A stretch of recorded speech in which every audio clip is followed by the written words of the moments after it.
అది యాక్చువల్గా ముఖ్యమంత్రి కోసం కట్టిన బిల్డింగ్, అన్ని వసతులు ఉన్నాయి. మరి అక్కడ మీరు ఉండకుండా మీరు ఉంటున్న ఇంటికి పోవడానికి మాత్రం ఇప్పుడు బ్యారికేడ్లు అవుతున్నాయి. ఇప్పుడు గతంలో డిఎస్సి అభ్యర్థులు కానీ గురుకులాల అమ్మాయిలు వారం రోజులు పోయి రేవంత్ అన్న ఇంటికి పోవాలంటే కూడా చాలా కష్టమైంది. మా నిరుద్యోగులు చాలామంది ఇబ్బంది పడ్డారు. కేసీఆర్ ఏమో గవర్నమెంట్ కట్టిన దానిలో గడీల గృహం చేసిందని మీరు అన్నారు. మరి మీ ఇంటినే మీరు ఇప్పుడు గడీల గృహంగా తీసుకోరు కదా. మిమ్మల్ని కలవడం అంత ఈజీ కావట్లే. నిరుద్యోగుల వల్లనే మీరు అధికారంలోకి వచ్చారు. ఈ 8 నెలల కాలంలో కనీసం 8 నిమిషాల సమయం కూడా మీరు నిరుద్యోగులకు ఇవ్వలేదు. గురుకులాలు మహిళలు వచ్చి మీ ఇంటి ముందు కొంగు చాపి అడిగి ఏడ్చినా కూడా మీరు పట్టించుకోలేదు. సెకండ్, ఇదే అరవింద్ కుమార్. ఇప్పుడు అరవింద్ కుమార్ ఉన్నాడు. మొన్న ఒక దృశ్యం నేను మీకు పంపిస్తుంది, మీరు ఎడిటింగ్లో వేయండి. పొంగులేటి శ్రీనివాసరెడ్డి గారు మధ్యలో కూర్చుంటారు రెవెన్యూ మినిస్టర్గా. రైట్ సైడ్ అరవింద్ కుమార్ గారు కూర్చుంటారు, మధ్యలో ముఖ్యమంత్రి గారు. ఇటు లెఫ్ట్ సైడ్ రంగనాథ్ గారు కూర్చుంటారు. ఈ అరవింద్ కుమార్ గారు కుడివైపు కూర్చున్నారు. అరవింద్ కుమార్ గారు మున్సిపల్ అడ్మినిస్ట్రేషన్ MOUDకి ప్రిన్సిపల్ సెక్రటరీగా ఉన్నారు, మున్సిపల్ డిపార్ట్మెంట్కి. ఈ ఎన్కన్వెన్షన్ అనే దాన్ని కూలగొట్టడం వెనక మున్సిపాలిటీ డిపార్ట్మెంటు పర్మిషన్ ఇవ్వలే, టౌన్ ప్లానింగ్ వాళ్ళు పర్మిషన్ ఇవ్వలే, ఇరిగేషన్ డిపార్ట్మెంట్ వాళ్ళు పర్మిషన్ ఇవ్వలే. అయినా కూడా నాగార్జున గారు తనకున్న ఇన్ఫ్లుయెన్స్ తోటో కేటీఆర్ గారిని పట్టుకోనో కేసీఆర్ గారిని పట్టుకోనో అరవింద్ కుమార్ గారిని పట్టుకుంటే అప్లై చేసుకుంటే పొద్దున్న 10 గంటలకి అరవింద్ కుమార్ ఆఫీస్కి లెటర్ వస్తే నాగార్జున గారి దగ్గర నుంచి మధ్యాహ్నం 2 గంటలకి ఆయన అది ఎట్లుందో అట్లనే ఉంచండి, అది కూలగొట్టద్దని ఇస్తాడు. అంటే కింద లెవెల్లో ఇచ్చిన అన్ని డిపార్ట్మెంట్లు ఇచ్చిన దాన్ని కొట్టేసి ఈయన సూపర్ బాస్ కాబట్టి ఇచ్చేసిండు. మరి అరవింద్ కుమార్ గారిని అడగాలి కదా, నువ్వు ఏ బేస్ చేసుకొని నువ్వు ఇచ్చినావని. నీ పక్కనే కూర్చున్నాడు పొంగులేటి శ్రీనివాసరెడ్డికి, ముఖ్యమంత్రి ఇప్పుడు కూడా కూర్చుంటున్నాడు హైదరాబాద్ మీటింగ్లలో. నీ రైట్ హ్యాండ్ అయిన IAS ఆఫీసర్ ఏమో గత 10 సంవత్సరాల్లో ఈ అక్రమ కట్టడాలన్నీ సక్రమం అనిస్తాడు. నువ్వు అధికారంలోకి వచ్చినాక లెఫ్ట్ సైడ్ IPS ఆఫీసర్ ఏమో అంటే ఒక IAS ఏమో నీ పర్మిషన్లు అన్ని ఇచ్చిండు 10 సంవత్సరాల్లో, ఒక IPS ఏమో ఇప్పుడు కూలగొట్టడానికి పోతున్నాడు. మరి ఎవరు లీగలు, ఎవరు ఇల్లీగలు, ఎవరు ఎక్స్ట్రా ఇల్లీగలు? ఇదే అరవింద్ కుమార్ గారు మన ఔటర్ రింగ్ రోడ్డు చుట్టూ ఈ టోల్ గేట్స్ ఉన్నాయి కదా, ఈ టోల్ గేట్స్ని 33 సంవత్సరాల పాటు బాంబేకి చెందిన IFRAనో ఏదో కంపెనీకి 33 సంవత్సరాల పాటు ముందే భవిష్యత్తులో టోల్ గేట్ కట్టేదానికి కూడా ఇచ్చేసారు. కొన్ని వేల కోట్ల రూపాయలు రావాల్సిన దాన్ని కొన్ని వందల కోట్లకే ఇచ్చిండి ఈయన. కేటీఆర్ గారు అరవింద్ కుమార్ గారు కలిసినని చెప్పి రేవంత్ రెడ్డి గారు స్వయంగా కంప్లైంట్ చేశారు CBIకి, వాళ్ళందరికీ కూడా. రేవంత్ రెడ్డి గారి మీద పరువు నష్టం దావా కూడా వేసారు. మరి ఇంత కరప్టెడ్ అయిన అరవింద్ కుమార్ తప్ప మీకు ఇంకో ఆఫీసర్ దొరకలేదా? ఫస్ట్ ప్రశ్న. సెకండ్ ప్రశ్న, నవీన్ మిట్టల్ అనేటోడు భారతదేశంలోనే కోర్టులు తప్పుపట్టిన IAS అధికారి. ఏమన్నాడంటే అసలు ఇలాంటి వ్యక్తి ప్రభుత్వ ఉద్యోగాల్లో ఉండడానికి పనికిరాడు, ఇమీడియట్గా అతన్ని సస్పెండ్ చేయండి, జనరల్ అడ్మినిస్ట్రేషన్ డిపార్ట్మెంట్కి నోటీస్ ఇచ్చింది హైకోర్టు. మరి అలాంటి కేసీఆర్ టైంలో నవీన్ మిట్టలు ధరణి ఆ స్కాములు, భూముల స్కాములు తెలుసు. మరి అదే నవీన్ మిట్టలు కాంగ్రెస్ పార్టీ అధికారంలోకి వచ్చినాక CCLA కమిషనర్గా ఎట్లా కొనసాగుతాడు? ధరణి కాదు, ఇది కేసీఆర్ కుటుంబానికి కుంకుమ భరణి. ధరణి పేరుతో కొన్ని లక్షల ఎకరాల భూములు ఆక్రమించారని ఇదే రేవంత్ రెడ్డి గారు, ఇదే పొంగులేటి శ్రీనివాసరెడ్డి గారు ఆరోపించారు. మరి అదే నవీన్ మిట్టలు ఎట్లా కంటిన్యూ అవుతాడు? నవీన్ మిట్టలు మళ్ళా ఇదే ధరణిలో ఆయన కంచె చేను వేసినట్టు ఎవడైతే కలకత్తా అమ్మాయిని గ్యాంగ్ రేప్ చేసి ఇప్పుడు వాడే వచ్చి కాపాడడానికి ట్రై చేసాడు మనీష్ ఘోష్ అనేటోడు, అక్కడ హైకోర్టు ఇన్వాల్వ్ కావడంతో వాడు దొరికింది. ఇప్పుడు మరి నవీన్ మిట్టల్ అనేటోడిని కాపాడుతున్నది అప్పుడు కేసీఆర్ అని మీరు చెప్పారు. మరి అప్పుడు మీరు చెప్పింది తప్ప, ఇప్పుడు మీరు చెప్తున్నది కరెక్టా? మూడవది, ఈయన కేసీఆర్ గారు ఉన్నప్పుడు చీఫ్ సెక్రటరీగా ఉన్నాడు ఆయన సోమేష్ కుమార్ గారు. సోమేష్ కుమార్ అనే బీహార్ వ్యక్తి ఆంధ్రప్రదేశ్ క్యాడర్కి చెందిన వ్యక్తి. ఆయన తన కన్నా సీనియర్లు ఒక 20 మంది సీనియర్లని కన్నా జూనియర్ ఆఫీసర్, ఆయన కన్నా సీనియర్లు 10-11 మంది 12 మంది ఉన్నారు. వాళ్ళందరినీ పక్కకు పెట్టి కేసీఆర్ గారు ఈయనకి చీఫ్ సెక్రటరీ ఇచ్చిండు. ఆయన ట్రాక్ రికార్డులో 462 సార్లు కంటెంప్ట్ ఆఫ్ కోర్ట్ అయిండు. ఒక IAS ఆఫీసరు, రాజ్యాంగబద్ధంగా పరిపాలన చేయాల్సిన ఒక IAS ఆఫీసరు, ప్రజల సొమ్ముకి ప్రజలకి బాధ్యత ఉండాల్సిన ఆయన కోర్టులు 462 సార్లు వీడు తప్పుడు పనులు చేసిన ఆఫీసరు, వీడు కంటెంప్ట్ ఆఫ్ కోర్టు చేసిండు, వీడు పరిపాలనకి పనికిరాడని 462 సార్లు కంటెంప్ట్ ఆఫ్ కోర్టు కేసులు ఉన్నాయి. అట్లాంటి వాడిని తీసుకొచ్చి పెట్టారు గత ప్రభుత్వం. మరి ఈ ప్రభుత్వం ఆయన మీద ఏమి యాక్షన్ తీసుకుంది? ఇది GHMC కమిషనర్గా సోమేష్ కుమారే ఉన్నాడు కదా, తెలంగాణ చీఫ్ సెక్రటరీగా ఆయనే ఉన్నాడు కదా. మరి కాంగ్రెస్ ప్రభుత్వం 8 నెలలు అయినాక సోమేష్ కుమార్ గారి మీద ఎందుకు యాక్షన్ తీసుకోలే? అరవింద్ కుమార్ గారి మీద ఎందుకు యాక్షన్ తీసుకోలే? నవీన్ మిట్టల్ మీద ఎందుకు తీసుకోలే? ఇట్లా IAS ఆఫీసర్లు బీహార్ దడ్డుపాలెం బ్యాచ్ అని KCRకి KTRకి దగ్గర ఉన్న IAS IPS ఆఫీసర్లు అందరినీ మీరు తిట్టిరు ఇదే రేవంత్ రెడ్డి గారు. మరి ఇప్పుడు ఒక్క ఆఫీసర్ మీద అన్న మీరు ఎందుకు యాక్షన్ తీసుకోలే, ఎందుకు ప్రాసిక్యూట్ చేయలే? ఈ హైదరాబాద్ నగరంలో కేటీఆర్ మున్సిపల్ శాఖ మంత్రిగా ఉన్నాడు, మహమూద్ అలీ రెవెన్యూ మంత్రిగా ఉన్నాడు. వీళ్ళిద్దరి కాలంలోనే ఎక్కువ ఆక్రమణలు గురైనాయి. హైదరాబాద్లో ఉన్న చెరువులన్నీ కూడా కేటీఆర్ గారు కార్పొరేట్ సోషల్ రెస్పాన్సిబిలిటీ కింద ప్రజల ఆస్తిని ప్రైవేట్ సంస్థలకు ఇచ్చేసిండు బ్యూటిఫికేషన్ కింద.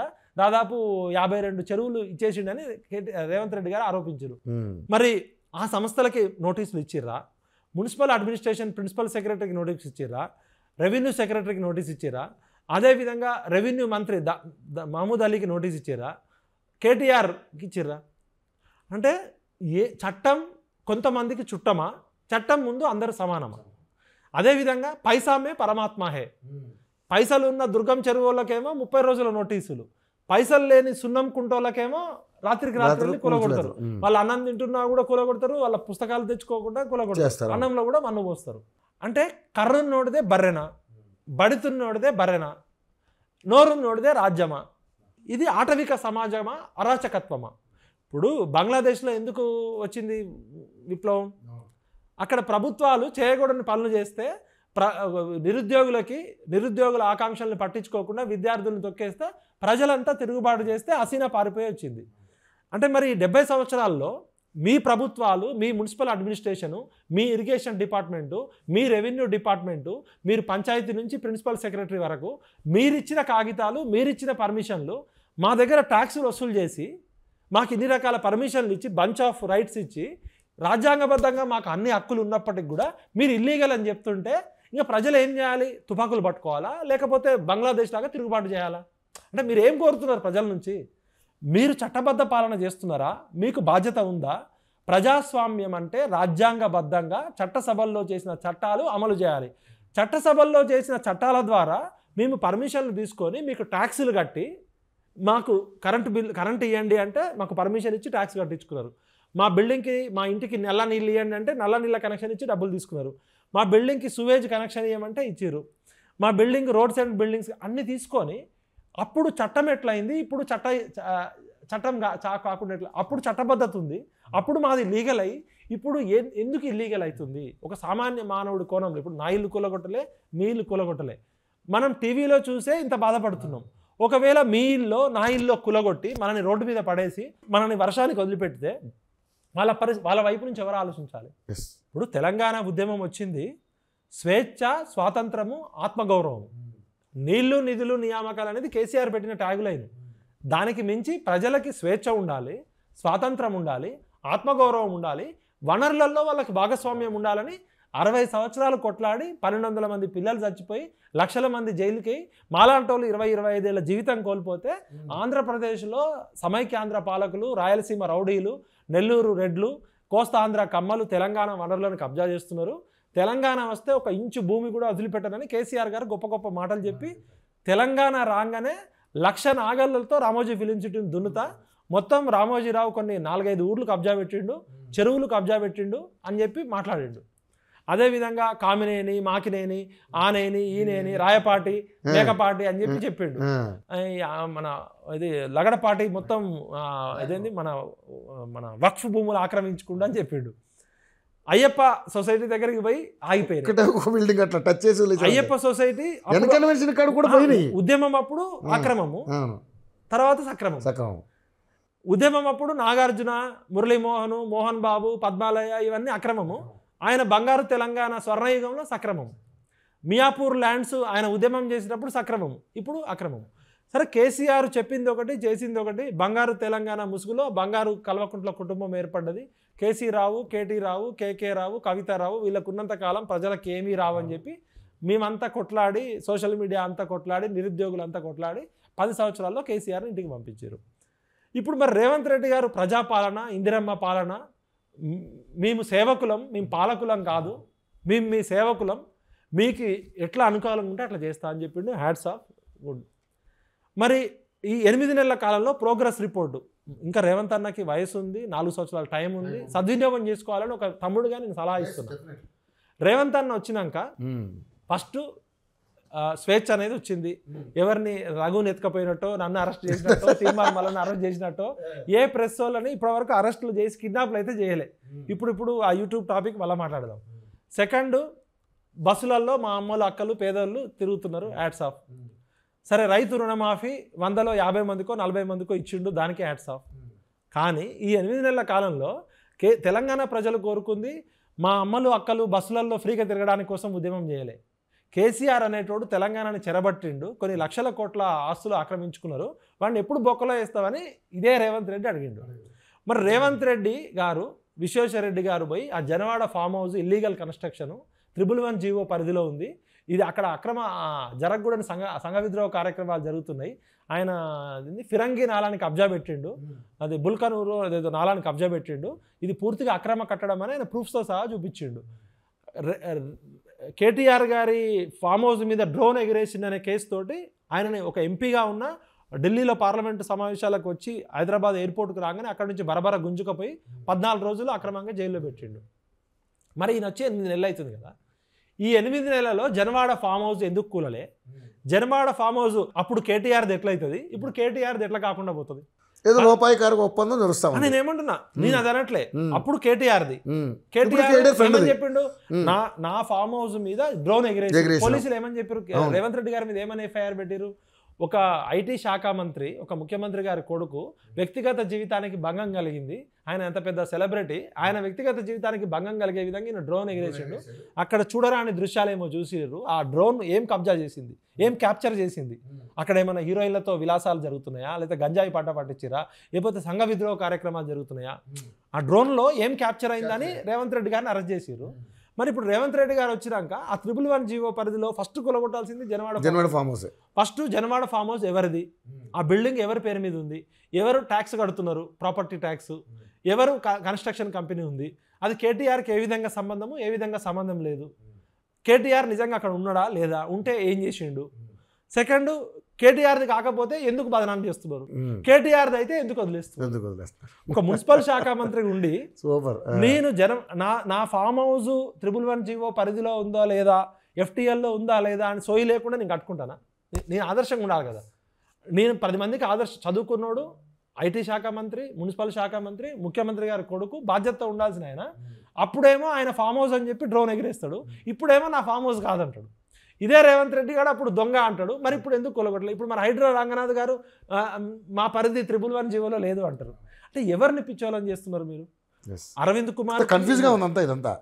అంటే ఎట్లుందంటే, ఇప్పుడు మన వినేటోడు ఎరిపప్పు అయితే చెప్పేటోడు ఏదో అవుతారు అన్నట్టు. అల్టిమేట్గా ఈ ప్రజాస్వామ్యం అనే దానిలో ప్రజలు పిచ్చోళ్ళ, అంటే ప్రజలు మంచితనాన్ని, ప్రజల మంచితనాన్ని మీరు ఏది పడితే అది మాట్లాడతారా? రేవంత్ రెడ్డి గారికి ఎవరు పర్మిషన్ ఇచ్చిర్రు ఫ్యూచర్ సిటీ పేరు మీద లక్షల కోట్ల అప్పు తీసుకురమ్మని చెప్పి? మూసీ నదికి 150,000 కోట్ల అప్పు తీసుకురమ్మని ఎవరు మ్యాండేట్ ఇచ్చిర్రు? మీరు అసెంబ్లీలో డిస్కస్ చేసిర్రా, లేకపోతే మేనిఫెస్టోలో పెట్టిర్రా? మేనిఫెస్టోలో మీరు ఫ్యూచర్ సిటీ పేరుతో కొత్త వెంచర్ వేస్తున్నా అని చెప్పిర్రా? మరి ఫ్యూచర్ సిటీ కడుతున్నారు, అది ఇప్పుడు ఒక నగరం అనేది ఎప్పుడు ఏర్పడుతుంది? ఒక నగరంలో జనం నగరం ఒక మనిషి తలుచుకుంటే కాదు, అదొక ఎవల్యూషన్ ప్రాసెస్. ఇప్పుడు ఏదైనా ఒక కొత్త ఫ్యాక్టరీ కానీ, కొత్త ఇండస్ట్రీ కానీ, కొత్తగా ఏదైనా ఒక టెక్నాలజీ సెంటర్ వస్తే అక్కడ ఉపాధి కోసం కొన్ని వందల మంది వస్తారు. నువ్వు ఫస్ట్ చేయాల్సింది ఏంది? ఇండస్ట్రీస్ పట్టుకొస్తే, ఫ్యాక్టరీస్ పట్టుకొస్తే, కొత్త ప్రాజెక్ట్స్ పట్టుకొస్తే ఆ ఫ్యాక్టరీలో పనిచేసే ఉద్యోగులు, డైరెక్ట్ ఎంప్లాయీస్, ఇండైరెక్ట్ ఎంప్లాయీస్, దాని చుట్టూ ఒక ఎకో సిస్టమ్ ఏర్పడుతుంది. హోటల్ ఏర్పడుతుంది, ఛాయ్